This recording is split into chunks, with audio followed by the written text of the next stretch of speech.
ladies and gentlemen, over the years, there has been one thing and one thing only that has remained constant. A good Flash TV show. But apparently, according to Andy Muschietti, no one cared about the Flash enough to go see his movie.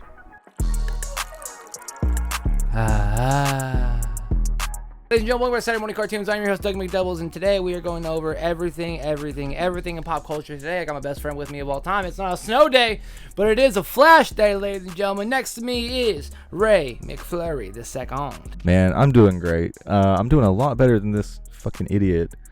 Andy Muschietti. I don't even know how to say his name. The Andy, fucking not idiot. Steve Buscemi Machete. Listen, how can you say something like this? Okay, the Flash failed for many reasons. Many reasons. And it was not because, quote, people just don't care about the Flash as a character, particularly the two female quadrants.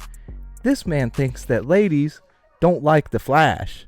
That's probably, if you polled women, that's probably the ladies' most, favorite superhero is fucking the Flash from all of the cartoons and the CW. Well, not only that, they ran fucking 18 seasons of the Flash on CW. Who do you think watches the CW? But also, even better. Yeah, you're absolutely right. Women 100% watch the CW. And also, we did too. But even more so, you know what show he was on that was one of the biggest shows in history, where he just played a small cameo and then he was so good to the fans that they brought him back for multiple more appearances?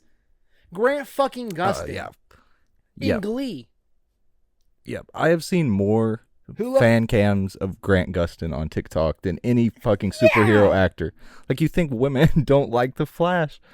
What are you saying? You're out of your mind. Here's his full quote is even more ridiculous, but just that cherry-picked part is just... Let me read his full quote. So this is why he thinks the Flash failed. Quote, apart from all the other reasons, it wasn't a movie that appealed to the four quadrants. It failed at that. When you spend $200 million making a movie, Warner wants to bring in even your grandmother to the theaters. And I found out in private conversations that a lot of people just don't care about the Flash as a character, particularly the two female quadrants. All that is when going against the movie that I learned about. So... of all of the stuff that James Gunn has done, the one thing we have been very hesitant on is this dude making Brave and the Bold. Yep. Like the Batman being retained into the DCU as a director and stuff. Because, Andy Muschietti, it wasn't good. Andy Muschietti is the Doc Rivers of the DC universe right now. Because he can't take accountability for his fucking self. Yeah. You had George Clooney, Michael Keaton. How dare you? You had... Yeah. Right. You had a Flash movie, right? You had a Flash movie, and instead of making any Flash villain, you bring back General Zod from Man of Steel as your de facto villain. And then you get three different Batman, however many Batmans you get, and it's still not a good movie. You could have just made your Flash movie instead of your fucking time travel paradox bullshit. And it was just not good. Was garbage. It was not, and even the stuff that they tried to marvel in there, the Clooney stuff, whatever. I quite enjoyed the Keaton bits. I thought Keaton was great. He was really good to come back as Batman. But then the kitchen fight scene. Sick. Yeah, great. It was great. But then his death, he just flew into the thing. That's not how Batman would die. Jesus Christ, come on. Nope. Other than that though, the Marvel stuff they tried to shoe in there, the George Reeves Superman and the Chrono Bowl stuff. That was definitely AI generated. Yeah. It looked terrible. The Nicolas Cage stuff, all of the fan servicey stuff he tried to do. This Andy motherfucker.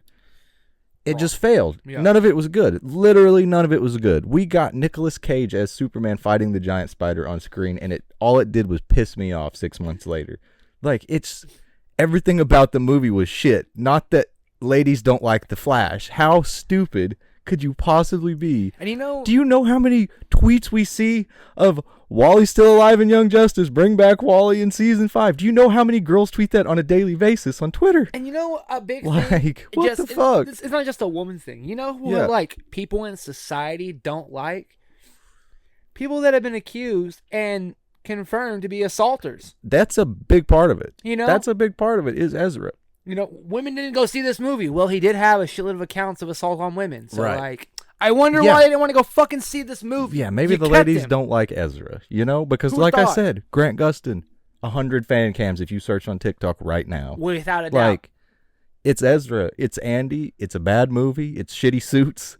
Like, shame. Everything about it sucked, dude. The AI, the Chrono Bowl, the fucking terrible fan service you put in there. The double Ezra's was stupid. The double Ezra was stupid. Oh my god, dude. And then the villain Ezra was stupid. And then you have like a crazy awesome Supergirl. Yeah. And you just barely let her be Supergirl. Like, it's just, the cool parts about it you barely let be cool. And then the stuff that you thought everybody should think was cool was just fucking lame. Real bad. Yeah. So I don't know. This is the one thing we've been hesitant about James Gunn's DCU so far. Yes. And it's just, every time that dude opens his mouth, it's something else to just piss me off about DC. Damn it. What an idiot. Like, yeah, whatever. Like, the full statement aside, a lot of reasons Flash failed, but God, what a stupid thing to say that ladies don't know or like the Flash. Like, there's so many successful Flash things, like cartoons, and all his appearances in any Justice League thing, or like the Batman, or anything. How many fucking female heroes that were brought into the CW Flash universe? Yeah, it's like Heart of Dixie was on before the Flash, and like fucking Vampire Diaries was after. Like, what do you think? Who was watching that? Like, definitely guys were watching that, but it was usually like, think of the CW's demographic. Like, it's at least Riverdale, it's a good chunk Diaries. Ladies. Also, like, deep cut for Heart of Dixie. Fuck yeah, dude. Yeah. Solid. Yeah, I don't know. It's just, what an absurd thing to say. Not to say that he's whatever, not to get into too gendered, but what a fucking stupid thing to say that your movie failed to appeal to the ladies because Ezra Miller was your fucking lead and you put him in there doubly. There was two of him on screen of them on most times. Twice the assault. It's twice. It's horrible. Yeah. That's why ladies didn't want to watch that shit. Yeah. The Flash as a character, Grant Gustin's Flash, even, like, oh my God. Heartthrob.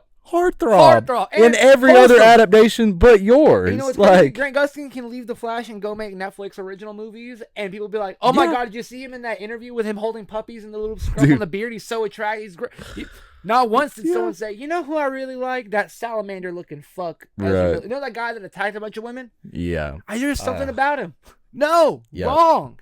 Grant Gustin could do nothing but Hallmark Christmas movies the rest of his career, and he will still be the best Flash. It's the same thing how he talked about, say what you want. Jason Momoa is the Aquaman. He's the Aquaman, Until someone else drops $1 billion, on the Aquaman franchise. Sorry, dog. Even if he didn't look like Aquaman. $1 billion franchise, man. Can't look past that. Can't even get mad at it. You know what? We could have looked past Ezra's shitty ass running if that movie would have made any money. We could have got past his shitty acting.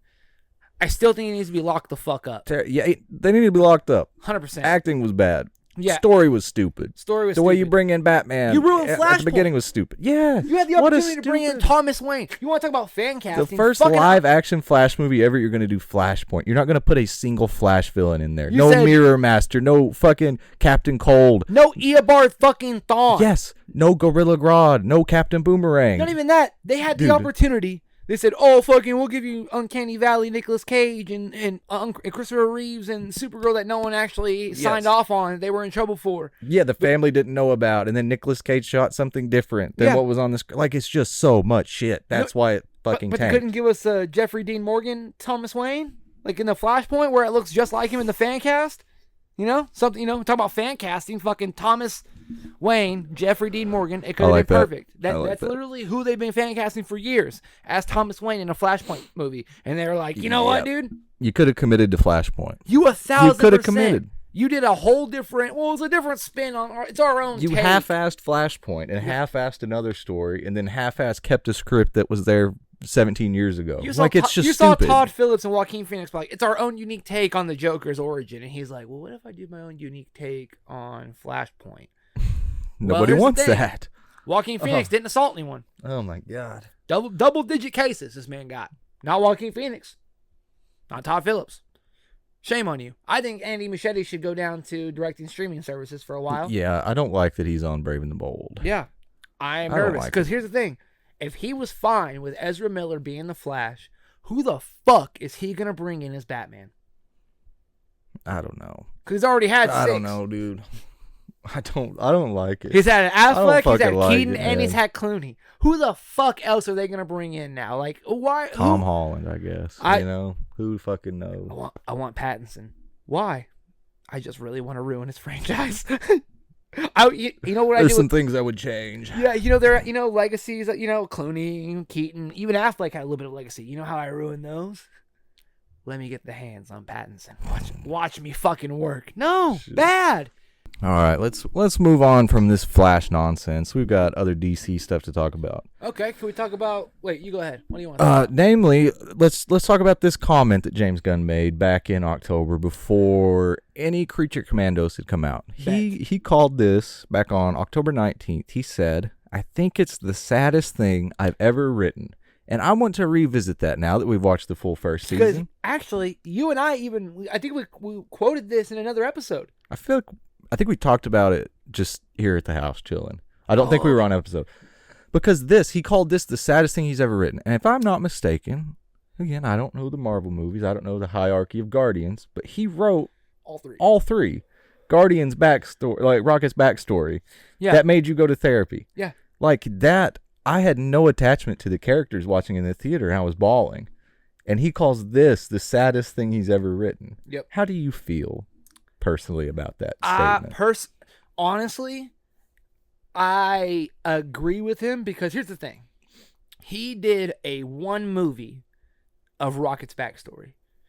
He gave us 7 episodes of different people's origins. Oh, that's true. I didn't think about it like that. So he wrote 7. Yeah, he went through that 7 different times with that tragic. 26 minutes apiece. I can see what he means now. Down looking at from it like that. Flag losing his son, to Frankenstein, to the bride, Victor, to Phosphorus, to Weasel, to Nina, to every little bit. Yeah, I can. Damn. Okay. Yeah, I get more what you're saying. Just the sheer volume of origin what stories, he had to of write. origin, depth and sadness. I agree with him on that. I agree with him on that point. There you go. I agree with him on that point, but in my personal opinion, no, Guardians 3 is easily the saddest thing that motherfucker wrote. Because it's the peak saddest moment. But I called and got a therapy session the next day. I was like, I had to change my life. Yeah. Like there was things I had to talk about in therapy because of Guardians, like Guardians 3. And that's something that's like, wait, what? Guardians got what? And here's the thing. Greatest trilogy they made so far. Like, sorry. Oh, yeah. Deadpool was great, but like, it's still part of Fox. Come on. Yeah. Yeah. So yeah, I kind of get what you're saying. See what you're saying. Definitely Guardians 3 peak sadness. Peak like everything about that movie was like the peak sad of what he's written. But yeah, episode like through 7 episodes in the season, wasn't it? 7 or 8? 7? Yeah, they were all sad as fuck. Every single one of them. Yeah, based on sheer volume of what he wrote for that season, I can definitely. Yep. There was only, I think, one episode that wasn't really like devastating, and that was episode 1.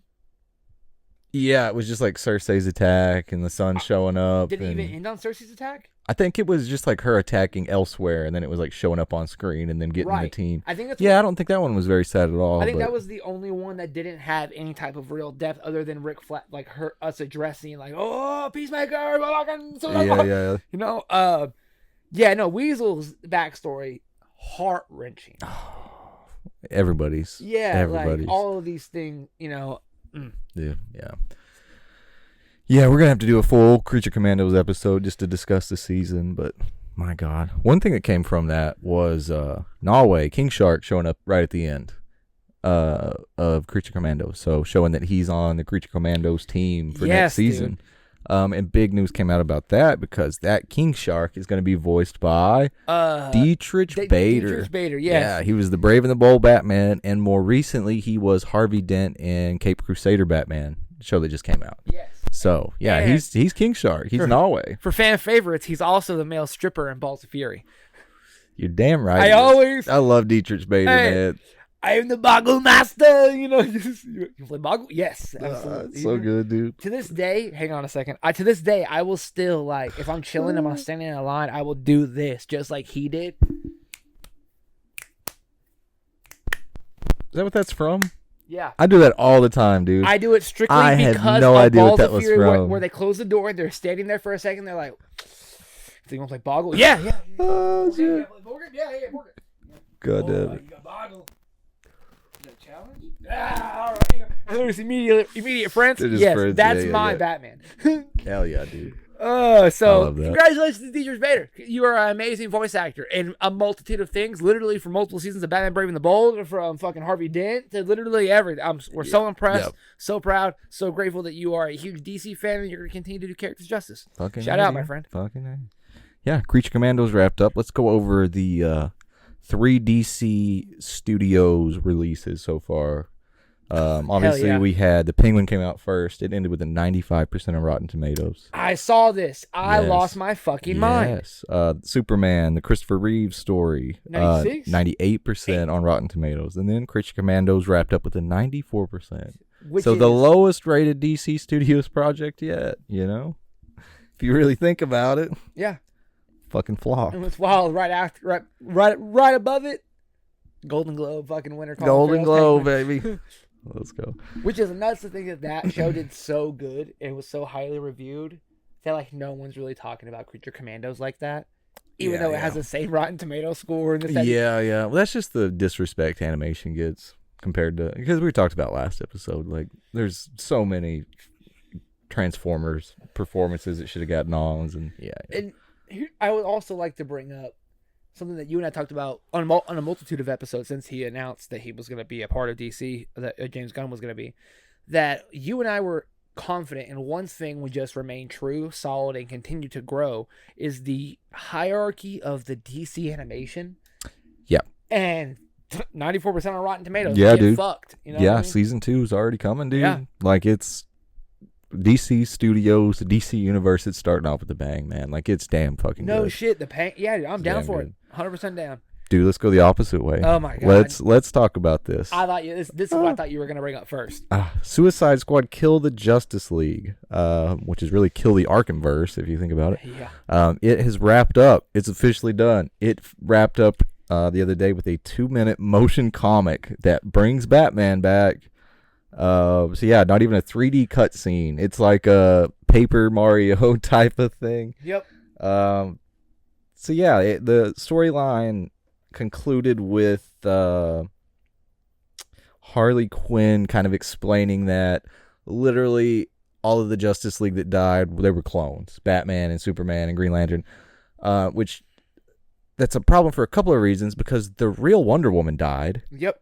And then like something else, like the real Robin died. Robin died in Metropolis. Yep. So, like, the real versions of those died, but all of the rest are good. So they kind of, like, got to the end, realized no one was fucking with it. I guess they knew that from the beginning, but they had to wrap up the story with the 2-minute motion comic. And then they tried to backtrack on everything, so I guess that they could make future Arkham games. But then Robin's dead, Wonder Woman's dead. It doesn't make any fucking sense what the hell they did with this game. It was so stupid from the start, but... It's pre-James Gunn. Oh my god. PJG, you know what I mean? It's so stupid. It's PJ, pre-James. Yeah. It's pitiful. That's how we think of it nowadays. It's just PJ, dude. Fucking Snyderverse, PJ. It's fine. Hey, say what you want. I have shit on the Snyderverse quite a bit.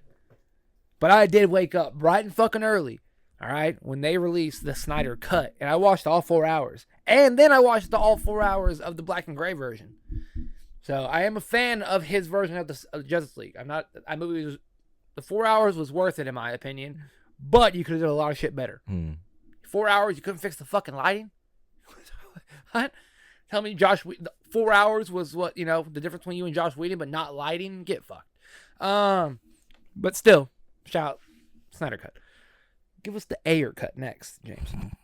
And the Scooby Doo cut. We need the Ayer cut. In all reality, Ray, I do want it. Like. I'd probably watch it, but we don't need it. Who gives a fuck at this point? No, I definitely want it. No, yeah, you definitely want it? I don't need it, but I want it. Fair enough. Because if you're going to give Snyder his fucking props, and if we're going to continue to shit on what the DC was made of back then, there was no second cut of The Flash.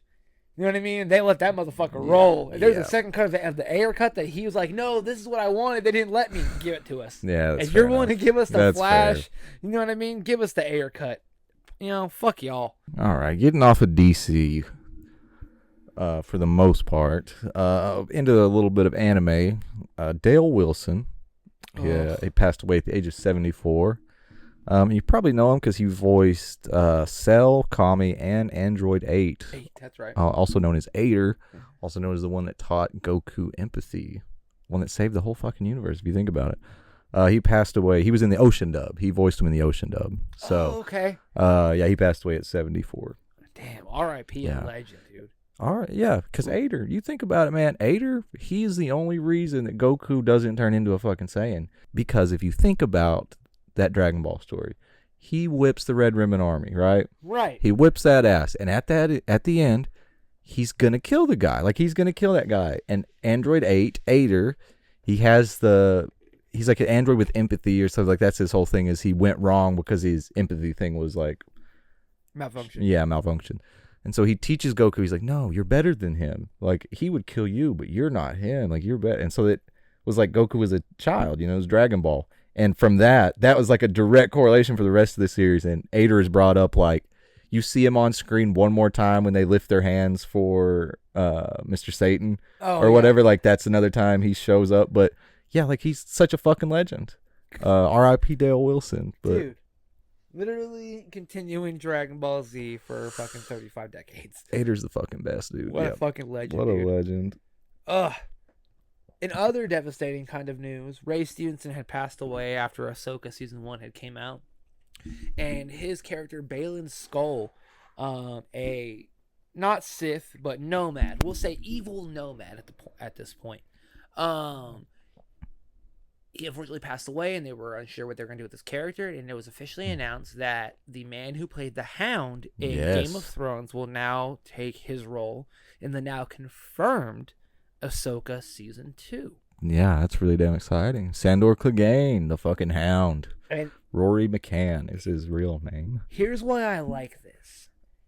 Because if they're giving us Ahsoka Season 2, they're giving us Vader and light Anakin.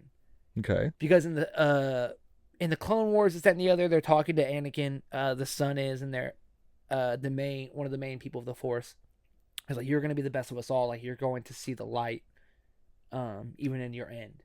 So, like, in Ahsoka, when she's on this, not ancestral plane, but kind of like this, kind of like inside the Force, she sees Anakin again, and it was hinted, like, why would Anakin still be there if he's alive now? Like, it's because Anakin will still be the light and the son of the Force, because he was supposed to be the best of them all, better, right. And which will essentially kind of ramp up Ahsoka Season 2, and you'll see Anakin more. Yeah, that's dope. And still be more of a teacher to Ahsoka as she gets older. Mm-hmm. You'll see a little bit more of Clone Wars flashbacks, hopefully.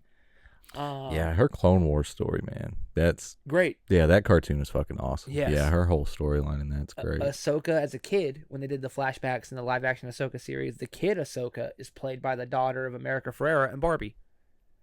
She plays little Ahsoka. Hell yeah. Yeah, that's random as hell. Yeah. So congratulations for the Hound to be Balin Skull in the new Ahsoka Season 2. Congratulations. Yeah. This is cool. It's encouraging too, because you should, like, if the story, oh my bad, if you had like Season 2 planned, right, when Ray Stevenson was still alive, like, it makes no sense to completely cut the character. It's like you can recast them in a respectful way. Right. You know what I'm saying? Like, right, absolutely. It's very encouraging to see that they don't just strip them completely from their plans for the next season. I didn't watch Ahsoka. I don't even know what the character is, to be honest. I don't know how essential he was, but like, it's cool to see that a major studio recasts. There's no, like, they don't make Rory McCann do the part and then they CGI Ray Stevenson's face on him later or something. You know what I'm saying? Like, it's you can do this in a way that's respectful to the character and the person that played him before. I think it's cool as shit. But without a doubt, something I don't think is cool, because I don't know who the hell this is, and neither does anybody that lives in America. Really? The Better Man movie, dude, absolutely tanked. It bombed at the box office. Fuck it has yeah, made dude. only $10 million worldwide. Yeah. Paramount, they paid $25 million for the domestic distribution rights to this movie, meaning to play it in America, and it's grossed $1.1 million. Americans do not know Robbie Williams. Like, it is the thing with like making him a monkey is weird already, but like, we don't know this guy. He's like a British. He was like in a British boy band that never made it to America. Like, I don't even know. Like, it was. I don't know. How do you make a movie about this guy for $110 million? Yeah. And then somebody pays $25 for distribution rights. Like, how do you think this is making money? This is absurd. How did you think this movie was going to make more money than fucking the Bob Dylan movie with Timothée Chalamet? You know what I mean? How fucking dare you? It's so stupid. And an animated monkey, sense. You know what I mean? Like, it doesn't make sense. Yeah. And don't get me wrong. I know who Robbie Williams is. One of the most iconic pop stars and rock stars ever. Bar none, hands fucking down.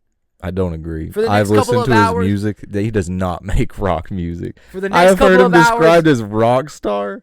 What the fuck? No, because I don't think rock star is now a loose term. Yeah, but like, when I think of rock he star makes now, bubblegum I think music, of man. stage presence. I think of how insane he was as a talent. Mm-hmm.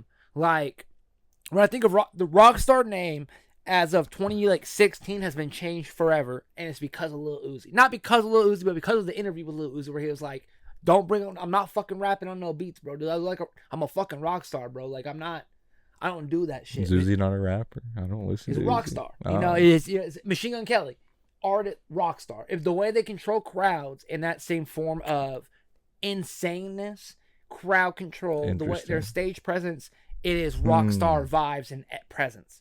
Interesting. Robbie Williams, 1,000% not a fucking Ozzy Osbourne rock star. Not Alice in Chains. He's not. No. You know what I mean? He's the same. And I don't mean the same caliber.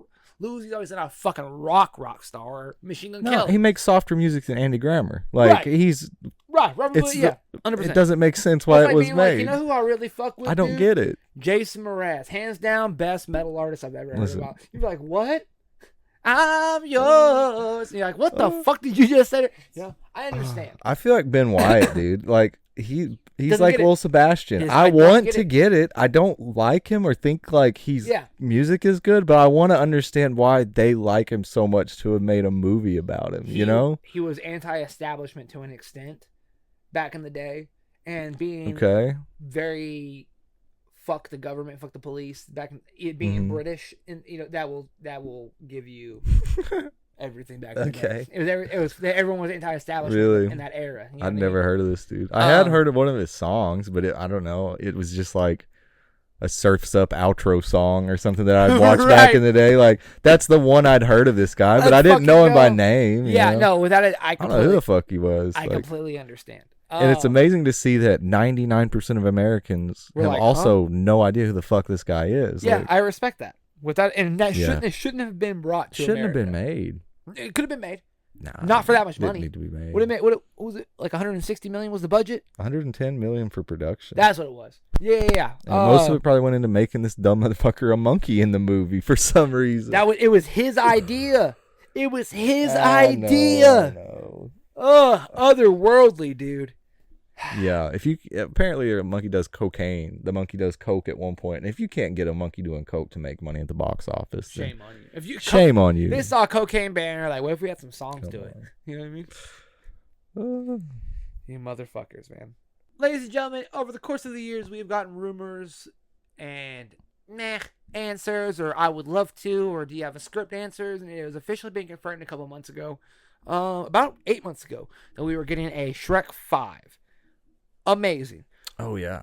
Yeah. It has now been pushed up significantly. Yeah. It was going to drop. It's like a year earlier. In December of 2027. Now, December of 2026, SHREK 5. Even better, the production and VFX for both of those companies were doing so fucking well. Not only did they push up SHREK 5 a year, they pushed up the Minions 3 a full year to the summer of 2026.